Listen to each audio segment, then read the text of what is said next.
those that involve placing a dollar value on everything to be added up. Well, now I want to turn to your objections, not necessarily to cost-benefit analysis specifically, because that's just one version of the utilitarian logic in practice today, but to the theory as a whole, to the idea that the right thing to do, the just basis for policy and law, is to maximize utility. How many disagree with the utilitarian approach to law and to the common good?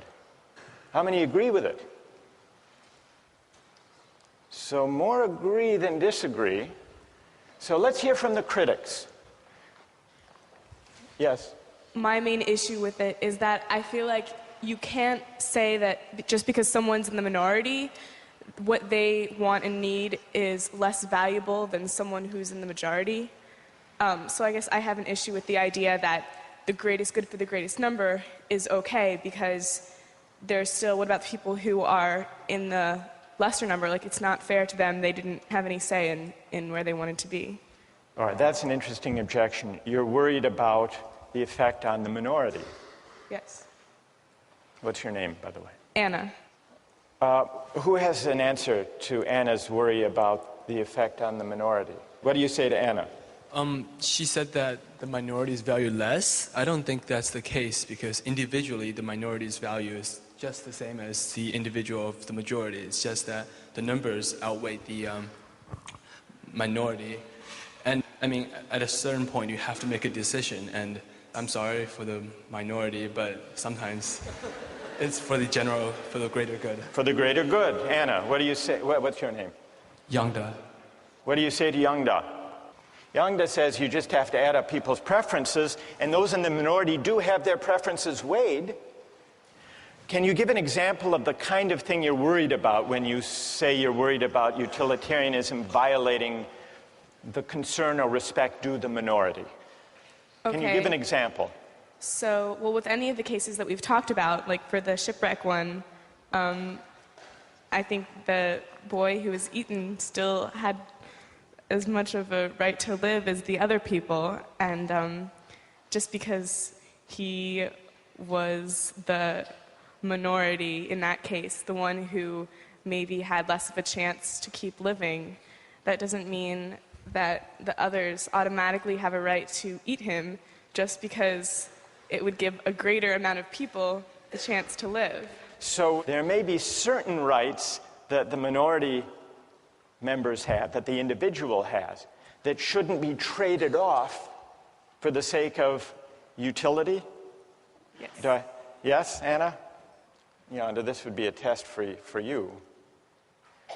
Back in ancient Rome, they threw Christians to the lions in the Colosseum for sport. If you think how the utilitarian calculus would go, yes, the Christian thrown to the lion suffers enormous, excruciating pain. But look at the collective ecstasy of the Romans. Yonder.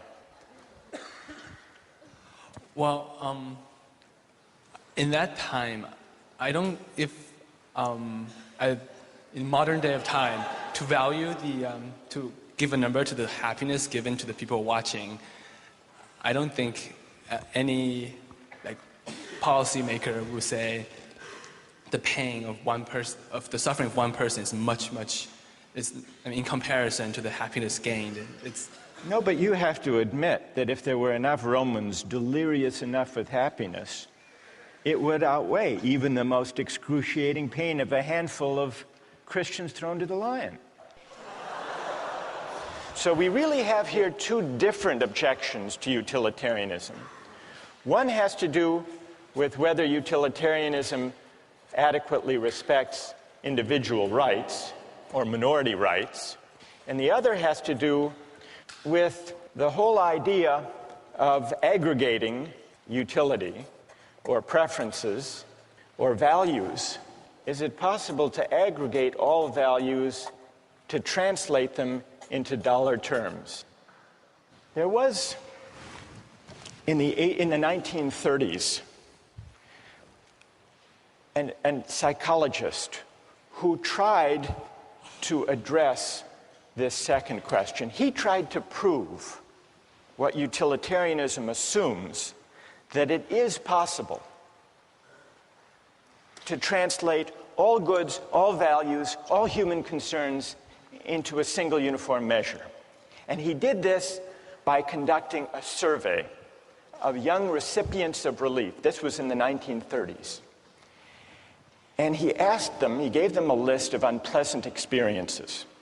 And he asked them, how much would you have to be paid to undergo the following experiences? And he kept track. For example, how much would you have to be paid to have one upper front tooth pulled out? Or how much would you have to be paid to have one little toe cut off? Or to eat a live earthworm 6 inches long? Or to live the rest of your life on a farm in Kansas? Or to choke a stray cat to death with your bare hands? Now, what do you suppose was the most expensive item on that list? Kansas?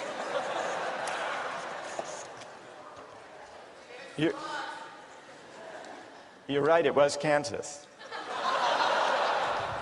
For Kansas, people said they'd have to be paid $300,000.